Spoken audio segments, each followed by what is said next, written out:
Hello, I'm Barney McMahon. I live in Dunnville, Ontario, grew up here, play in the Letdowns in Hamilton, probably better known I guess as Letdowns.ca. We had to stick the CA on there because there are a bunch of other letdown bands that we kind of found out after we named ourselves that. So there we are, I'm the bass player in the Letdowns. That's where I am today.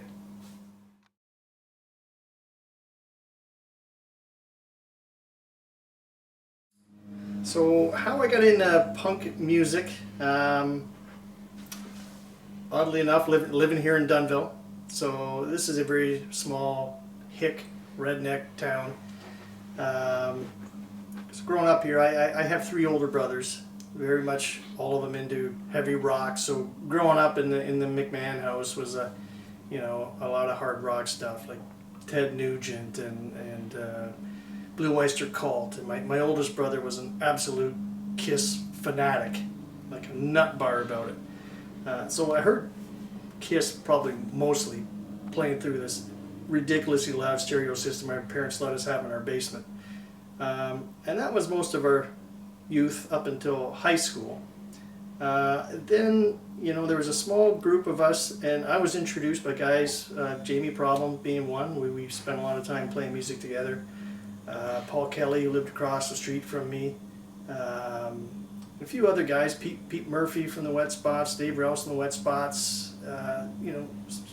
They heard some stuff. We started listening. Wow, there's a band called the Sex Pistols. Started listening to that. I was like, wow, this is completely different from what I've been exposed to as a young kid from my older brothers. Way more rock and way more exciting.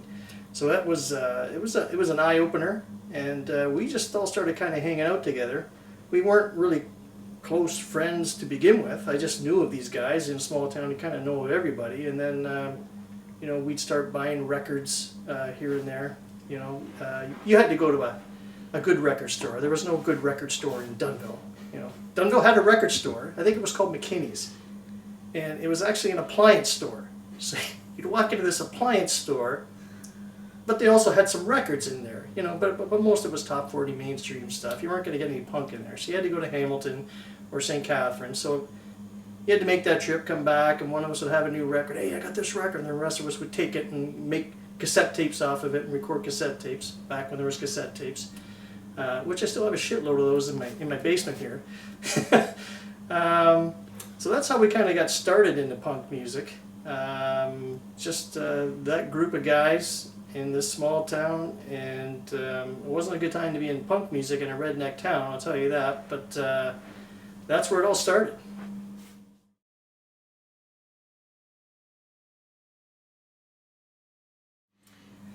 So my main influences growing up, I'm going to probably stick most of this just musical, certainly would be my parents. My dad was a Dixieland banjo player, played in a Dixieland band for decades. So he kind of introduced me to music in general. My mom was a pretty good jazz singer, so once in a while if I went and saw my dad's band play, my mom would get on stage sort of reluctantly and stay up there for 3 or 4 songs. But she was really good singing too. But my dad was kind of my influence of, I never really got into playing anything much when I was growing up, but like the idea of musicianship and that type of idea. I didn't really start playing anything until in high school, around the same time that started learning about punk rock and stuff. But my buddy Bill Culp, who happened to be the original drummer in the Problem Children, he's the guy who, we would goof around in the basement. He had a guitar and stuff, and we'd jam. He'd, try to show me a couple chords and talk me into buying my first bass. So we went down to Central Music in Welland, which is still there. I actually popped in there a year or so ago just to make sure it's still there and look around. It's pretty much the same. So I bought my bass. So I gave me a package deal, bought the bass, it was cheap, crappy cord. I didn't even have a case for it. I just carried it home. On the way back from Welland to Dunnville, Bill taught me the first song in the car. I think it was Stepping Stone, and we went back and jammed in my buddy's basement. And so I bought my bass on Friday, and that next Saturday, 6 days later, I played my first gig. It was, no, I bought it on a Saturday and we had the gig on Friday. So we played at the St. Michael's Parish Hall, played a gig for a dance that was going on. It was awful, people hated it. Said, you guys are blaring way too loud, which that in itself I knew was the right key right there, the volume. So that was the beginning. And, you know, Bill taught me a lot, as the guys in the Problem Children did too. Because I just, and as soon as I bought that bass, my buddy Paul Kelly, who lived across the street, who was also one of the punk rock guys, was like, holy shit, you got a bass? That's it, we're starting a band. And that was at a party out at the lake. So we were all drunk, but we started the band. So there's me, Paul Kelly on guitar, Jamie Problem sang, obviously, and also played guitar originally with the band, and Bill Culp on drums. And Bill could do kind of everything: played guitar, played drums, played bass, you know, and we practiced like that for a while. As time went on, our lead guitar player Paul was a great guy, still a good friend of mine, but would just scream at us during practice. He was the only real musician at that point. He knew how to play. He was a good guitar player. We were all learning, so I could see the frustration for him, sitting at practices and, like, you know, us screwing up left, right, and center, and him stopping and screaming and so.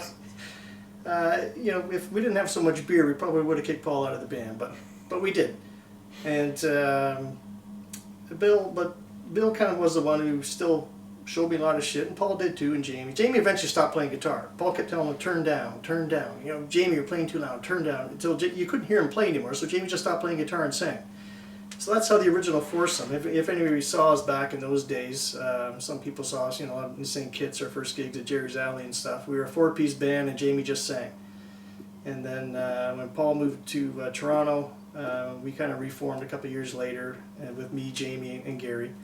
But those guys are the ones who taught me some, you know, my initial stuff on bass, initial stuff on guitar, and really implemented a lot of, not a lot, but enough musical theory, which people hate, but the theory was good because, you know, to this day I remember that stuff. Like, they taught me the fretboard, they taught me chord progressions and stuff, so, you know, somebody said, okay, can you play song in G, it's a 1, 2, 4, 5 progression, you know what the notes are. So that stuff I'm thankful for. You know, I can't read sheet music. You know, if somebody gave me a piece of sheet music, it would take me a weekend to figure it out, but other than that, yeah, those guys are probably the main influences. I haven't seen Bill in a long time. I believe he's out in Nova Scotia, I think. But he is one of the rare guys I know who's actually a professional musician. He's spent his life doing music. He's done a lot of stuff. And I think what he's got going now is a company called Bill Culp Promotions, where he's heading up a bunch of other acts besides himself, and books some shows and does a lot of stuff like that. So, yeah, those are probably my main influences as far as musical-wise.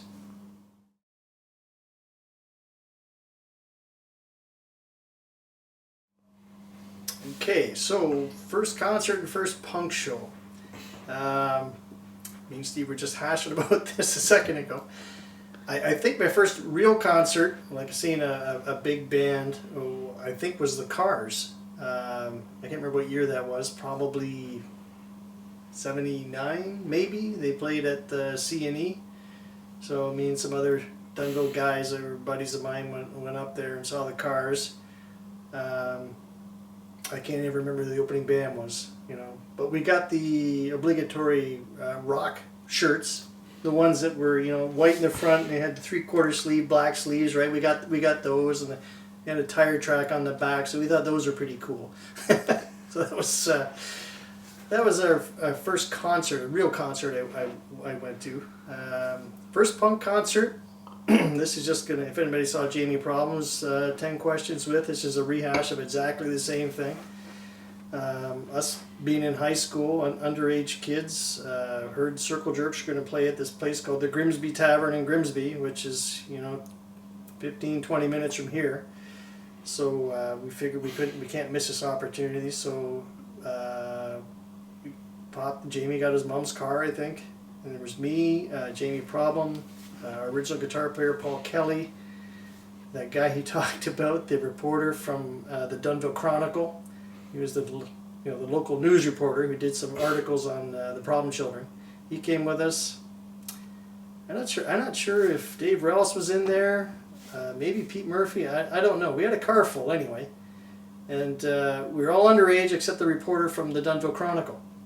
And we went down to the Grimsby Tavern, and we all got in except the reporter from the Dunnville Chronicle. He's the only guy they stopped and asked for ID, which was kind of funny. Anyway, we went in, and I mean, for your first punk show to see the Circle Jerks, like, that was pretty wild. It was we were having a great time. Like it was a blast, and I think it was Zero Option opened up. I think, but bands were great. We were having a blast. Getting kind of hammered at the show. So I don't know if we really realized all Jamie's problems outside with him locking his keys in the car and all that shit that was going on. Kind of feel bad for him about that, but it was a great show. We had a hell of a good time, and that was a good introduction as far as punk shows for our first show. So I saw a lot of punk shows since that haven't measured up to that. So I guess that was a pretty high bar to hold for gigs anyway.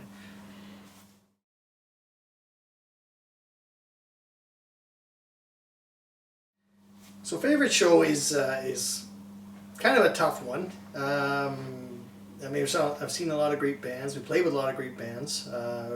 We played with DOA a few times. They were always great. Shithead's always a lot of fun to see play. I saw the Ramones only once. Saw the Clash again only once, but at least I saw those bands. So those are great shows to see, because unfortunately it's just it's impossible now. But probably, I don't know if it was the greatest show I saw, but the one that probably, I don't know, surprised by the most, or just I had a great time there, was going to see Husker Du. We, again, in a big town in Dunnville, back in high school, same guys, same problem children guys. Paul Kelly says, oh my God, Husker Du is playing a free show at Buff State University. And Buff State used to put on a bunch of free shows. And that's where I saw the Ramones too. That was a free gig outside, and it was awesome. It was like a shitload of people there, but a great show. But Paul Kelly was like, Barney, Husker Du's playing at Buff State. We got to go down. And who's Husker Du? Never heard of them. I have no idea. He goes, what do you mean you never heard of them? They're like the greatest punk band going right now. How could you not hear of these guys? I'm like, I don't know. He says, well, we're going. I said, okay, count me in. So we hopped in the car and went down and across the border and, buy some cheap beer at a corner store and have some beers and go into the Buff State gig. And there was a band, God, I wish I could remember the name. They used to open for bands all the time. I can't remember them. I used to see them all the time down in Buffalo. But anyway, they opened up. They were nothing, overly special. Just okay, I've seen these guys lots of times. That was at the Continental. They played the Continental regularly. Opened for whatever band came down. I think they opened for the Exploited down there, and maybe the Forgotten Rebels. It just, if there was a headlining band, these guys seem to be on there. So I said, okay, I've seen these guys half a dozen times. They're okay, I'm having my beer and stuff. They finish, and these guys come on stage. They start, moving some amps around and setting up guitars, and just these three geeky-looking freaking guys. And I thought, okay, well, the roadies are setting stuff up. Like, when these three dorks get off stage, well, the band will come on. Then they grab their guitars, they plug in, they start playing, and holy shit, this is the band, this is Husker Du, and they were fucking amazing. And I think that was just after they released Zen Arcade, I think. And after that I started buying a lot of Husker Du stuff. It was like, maybe not the greatest atmosphere of people at the gig, but just the surprise and the shock of how good these guys were and how great their songs were was just, to me, amazing. It was like, wow, I didn't know what to expect going down. I thought, yeah, I'll go down. Paul says these guys are good. Well, okay, I'll go check them out. They blew me away. So that was, probably for shock value and great value for the money, which was zero, that was a great gig.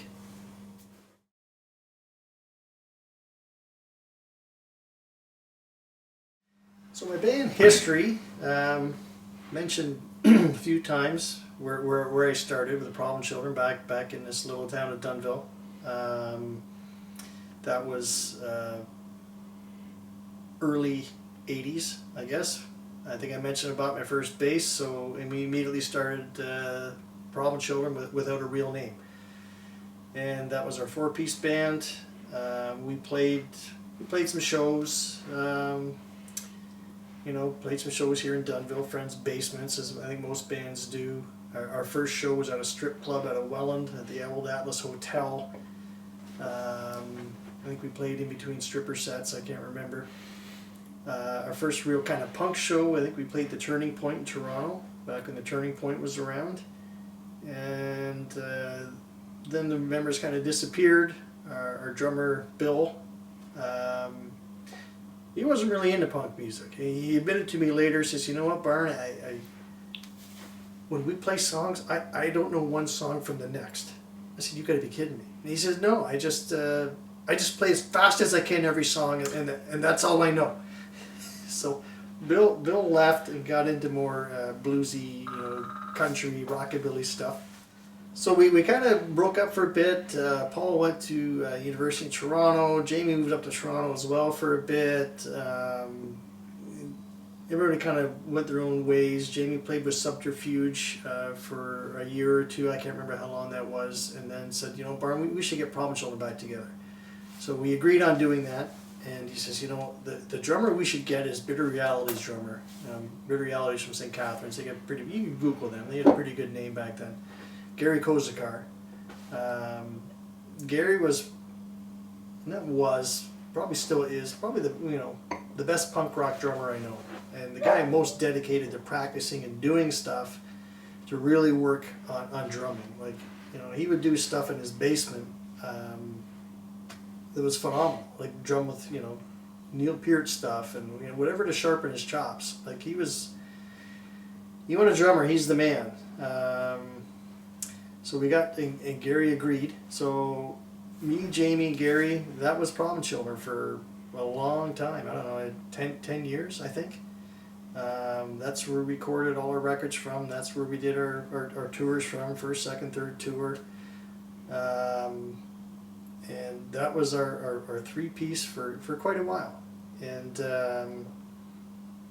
that was a great time. I was just talking with Steve off camera. A lot of the stories. Jamie's got a shitload, so do I. I could go on for hours about that, but I won't.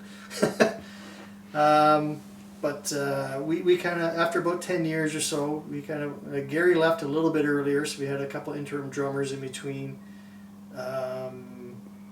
Dan Farr from Hockey Teeth, Greg Bronto. Greg was in there for a while too, and then I left, and I kind of lost, didn't touch base. So Jamie kept going with the Problem Children and had, I don't know, a whole stable of people kind of rotate through the lineup, and I really kind of lost touch.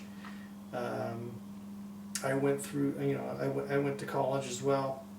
Back then, that's probably the only time I think that I wasn't playing in a band was probably when I went to college. The rest of my youth since high school, I've been playing in bands. I said that to my wife. When we first met, it's like just so you know, I will always be playing in a band. And I don't know if she thought I was serious or not, but it's kind of held true. After Problem Children, did my college stuff in the actual school at Humber, and then went and saw a band called Bass Bag play in Hess Village at the Gown and Gavel. Gown and Gavel used to have some cool bands in there. Back in the old days when it was a really cool pub and not the shit it's turned into now. But so Bass Bag was playing on the second floor. I said to Lisa, we gotta go down and see Bass Bag. I knew Jamie Conyers, better known as Baconhead, was singing. So we went down and saw Bass Bag. Thought they were great. So after the show, I'm like, Jamie, you guys are so good. I got to join your band. He said, "Oh, yeah, Barney, come on, man. How's that going to work? You live in Hamilton. You know, we're from London." I said, "No, man, I'm moving to London." He said, "When?" I said, "Tomorrow." Because I had to move there. I lined up an apprenticeship in London, Ontario, and I was moving there the next day. He said, "Well, we already got a bass player." I said, "No, man, I can play guitar too. I'm pretty solid on guitar." He said, "Well, okay, you're in. Everybody in the band's gonna bug me for second guitar player." I said, "Well, let me do an audition first. Let them see what they think." "Yeah, if you want to, but you're in." Anyway, so I moved to London, went down to the jam space, had a practice, said, "No, man, you're cool, you're in," and played with those guys for 5-6 years, I think. Had a blast with Bass Bag. We had we recorded a lot of studio stuff. We just couldn't afford to put it out. We have it on cassette tape, but there's no CDs or anything. But we had a lot of good times. Played some great shows, some great bands. Played a lot down at the Electric Banana, which was a classic London club. But everywhere down in London. And London was so good back then. It had such a great music scene. There's the Electric Banana, the Brunswick, Call the Office, the Embassy, or you could play the side room in the Embassy, the Beaver Room. You know, there were so many places you could go play, and there were so many great musicians there that it was fantastic. I had a great time there. After Bass Bag, I don't know the time frames. Again, another 5-6 years. I'm not sure. Left Bass Bag, moved back to Hamilton, and talked to my buddy Andy Pappas. Andy was actually the best man at my wedding. He was the best man at a lot of people's weddings, but he was a really shitty best man. He was just drunk most of the time, but that was Andy. That's the way he rolled. So Andy was putting a band together, and I said, "Oh, come on, man, I'll join." Same thing. "Well, Barn, we got a bass player." I said, "I can play guitar." So, great. So we started up the Hammer Boys, which is Pappas singing, me on guitar, Chris Crash on guitar, Datsky on bass, and Bert on drums. And playing, recorded their first CD. We're doing great. Bert just kind of disappeared. Like, he was playing with us, and next thing you know, he was gone. And I mean, literally gone. He wasn't at his apartment anymore. We couldn't contact him. We didn't know where he went. It was like Spinal Tap when the guy disintegrates on a stool. It was just a green globule. Just a green globule. People incinerate. That was Bert. So we got Dave McGee, the Rebels drummer. He said, "Oh, I'm happy to fill in for you guys till you find a drummer." And McGee's actually one who did all the studio stuff with us, which was great. And so we finished up, and he played for quite a while. And then replacing McGee was Andrew Strahler out of Toronto. He was also a very good drummer. So after the Hammer Boys kind of concluded, or as Crash said in the previous one, we kind of dissolved our separate ways. We kind of not reformed so much, but started a new group, the Chico Mackey Punk Rock Experience, which was again me and Chris Crash. I played in a lot of bands with Crash. So. And I'll tell you sort of a backstory on that. In my early punk rock years, as probably most people did, I only knew Chris Crash from Reputation. He was, this crazy punk rock guitar playing madman that wreaked havoc in the whole scene. Not on punks, but just. I mean, I knew he was a scrapper and destroyed people, and heard parties, him going to parties and people getting in fights with him, and it didn't end well. And he ran into me one time at the Corktown Tavern, and he was going to start up a new band. He's like, hey, you're Barney. I'm like, yeah, I'm Chris Crash. So I had to look up. Oh, hey, Crash, yeah. I know who you are. He says, listen, man, I'm getting a new band together. and I need a bass player. And people tell me, you're the guy.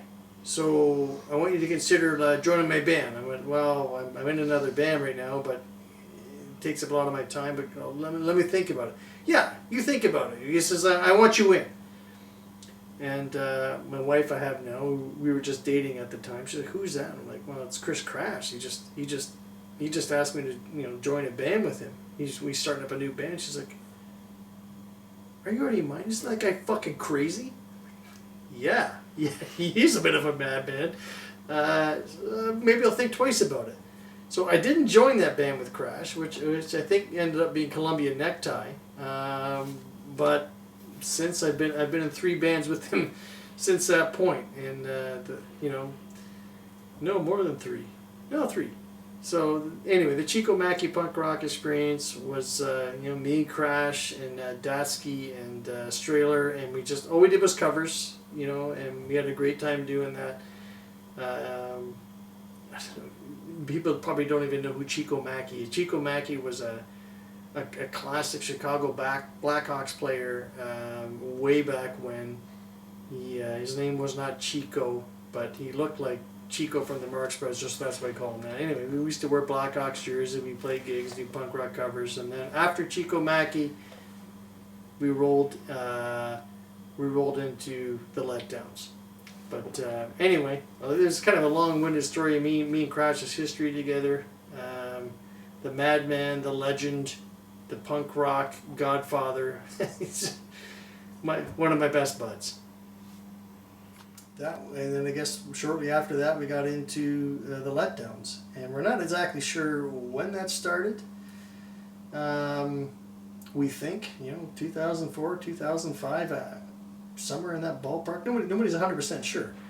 But me, Pete Murphy, one of the original guys we played records at back in Dunville, getting into punk music and stuff. Pat and a lot of the Wet Spots guys. So Pat Havoc singing, Ian Hassel on guitar, myself on bass. Not that I was in Wet Spots, but we did play quite a few shows together. And a few years later, Chris Crash asked, hey man, I'm liking what you guys are doing. I hear you down in my basement practicing. Do you mind if I, sign up? I said, hey, I'll ask the boys, and we're like, sure. So Crash has been with us ever since, and that's up to present. So I think we're caught up, and we're still going, and we're all kind of itching to once shit can open up, start playing some shows again. We had enough stuff I think lined up for another CD, and we were just ready to start recording before the pandemic stuff hit and we shut down. Now, like every other band, I think we're gonna have to relearn everything before we can start recording again. So I think we're up to speed.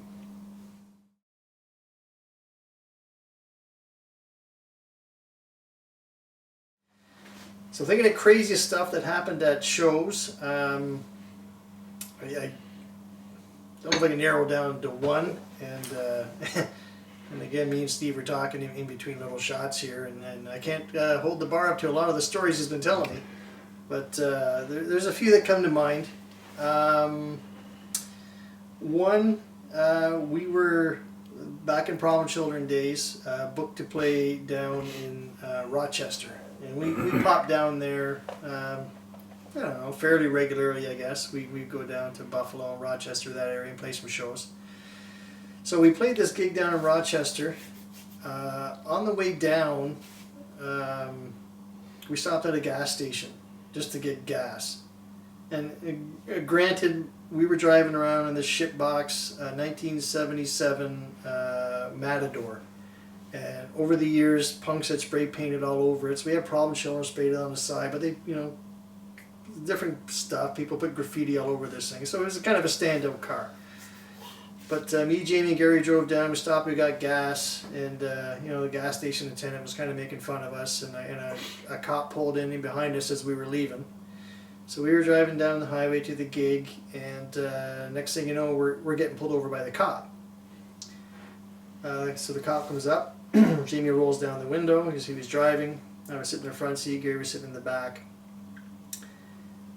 He says, "Good afternoon, gentlemen." He says, "Where's the bong?" We're like, The what? The bomb?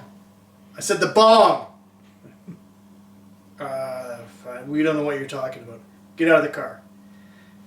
It's just you in the back seat. Put your hands over the front seat where I can see them. Don't move. So we get out, and they're checking me and Jamie. They're frisking us down, and you know, again, you know, being naive. I mean, I wasn't into the drug scene. Not that you have to be to know what a bong is, but I didn't know what a bong was. And said to the guy, like, officer, can you please explain to me, you know, what is a bong? Don't get smart with me, son. Like, okay.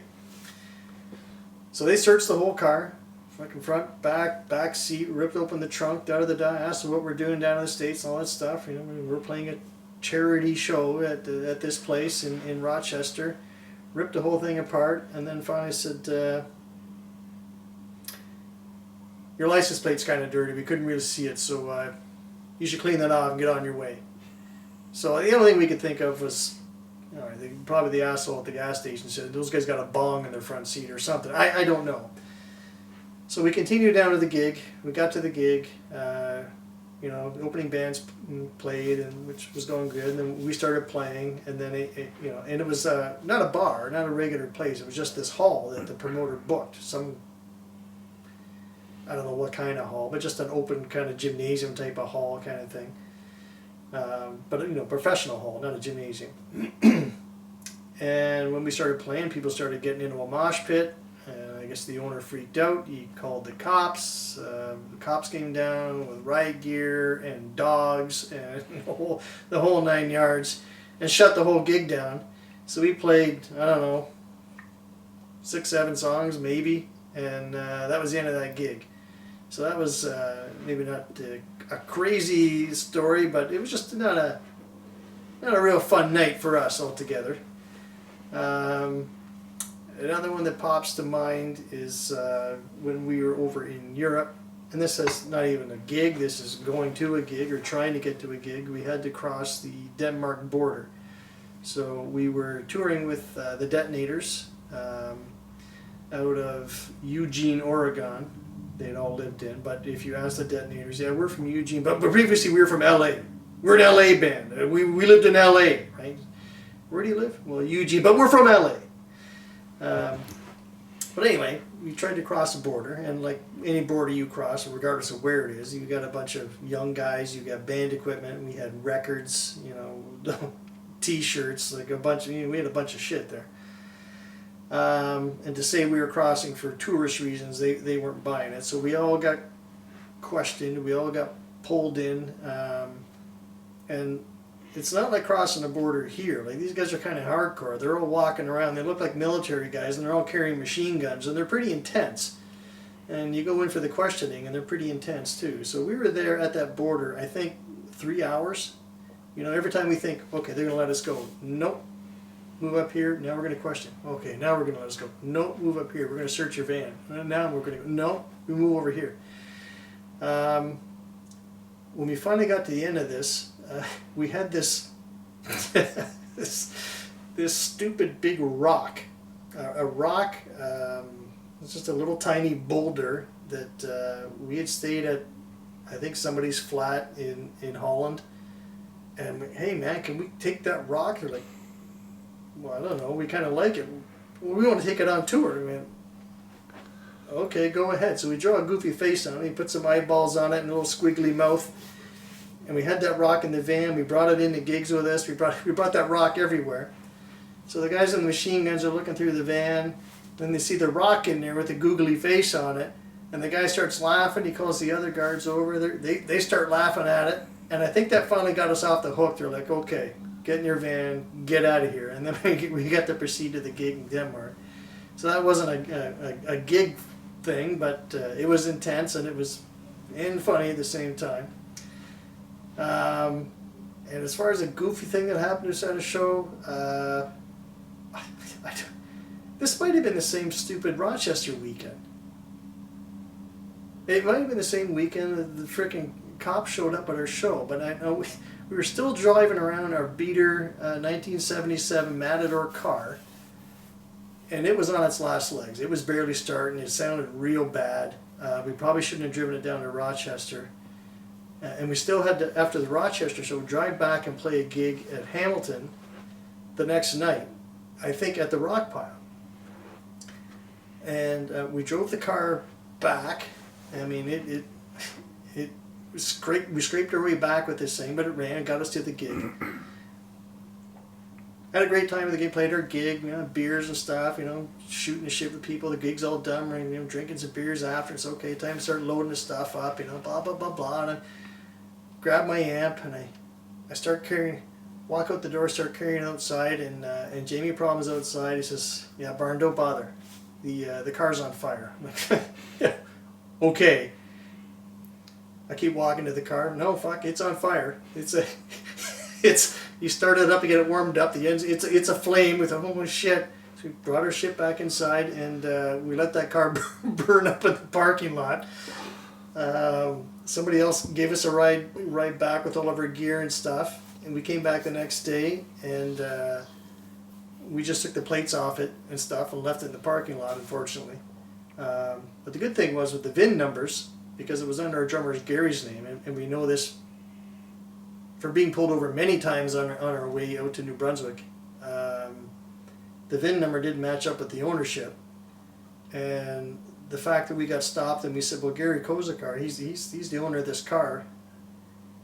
He said, "Yeah, we ran your name. You don't even register. You don't even exist in our books." So we were laughing, "Gary, you don't even exist." So anyway, it was not a big deal leaving the car there, at least not for us. Maybe the owners, that was kind of a shitty move to leave it there. But anyway, those are 3 stories of some goofy stuff that happened to us. They're maybe not the craziest things. You want crazy shit, talk to Chris Crash, but it's just stuff that happened.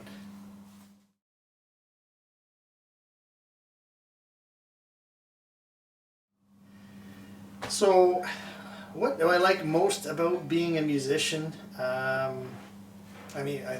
think every musician would probably say the same thing. It's just playing, just playing music.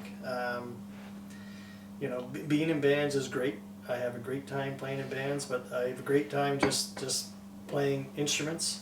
I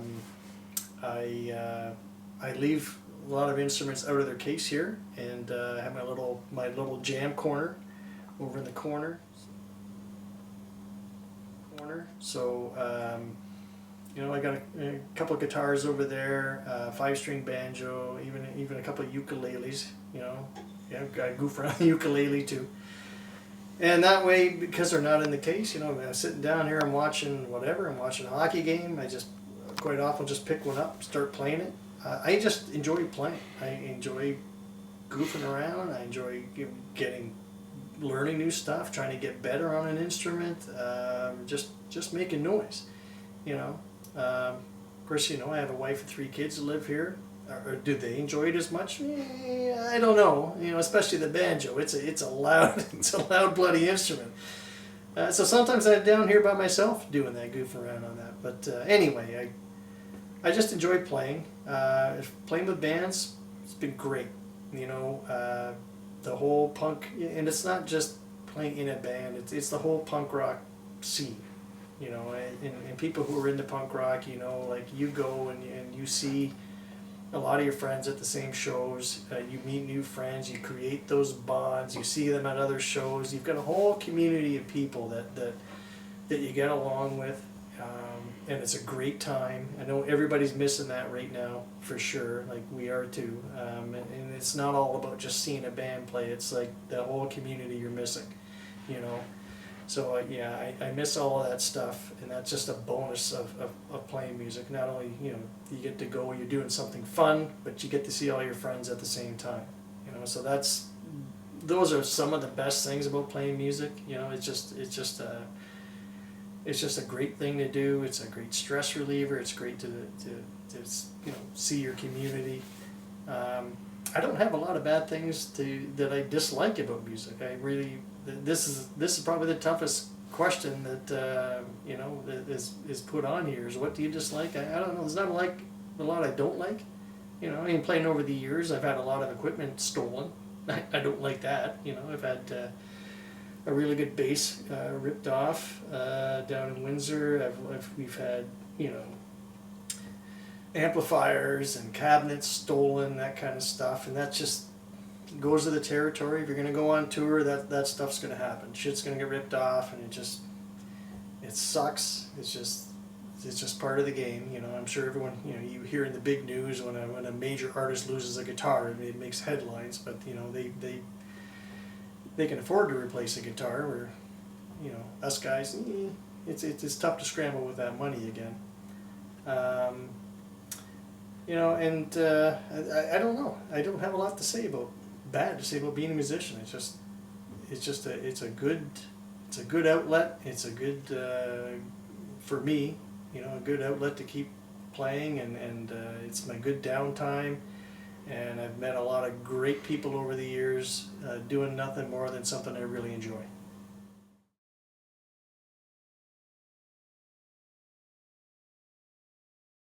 My most useless talent, kind of a repeat from a previous 10 questions with. The only thing I can think of is the double jointed thing. I've already seen this, but you know, I got that going on. I can do the double jointed thumb, that kind of shit. So I did that. You know, I used to get out of class in high school. Just my teacher said, "Hey, you bend your fingers and I'll let you out of class." So I did that a couple times. I don't know why they would do that, but they did. But it's not totally useless, because I found out, you know, with a double jointed finger, you know, guys who are musicians out there, guitar guys, you can play your A chord, you know, and I can put that down like that, just cover all 3 strings, and not cover that high E, just by bending my finger like that. So it's not totally useless. It's come in handy. So guitar for an A, there you go, bonus.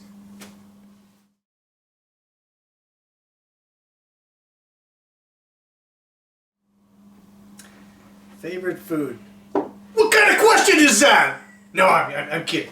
I'm just joking around. That was a Steve Chris Crash thing. I don't know. Like, I could go for pizza just about any time. You know, dinner, breakfast, whatever.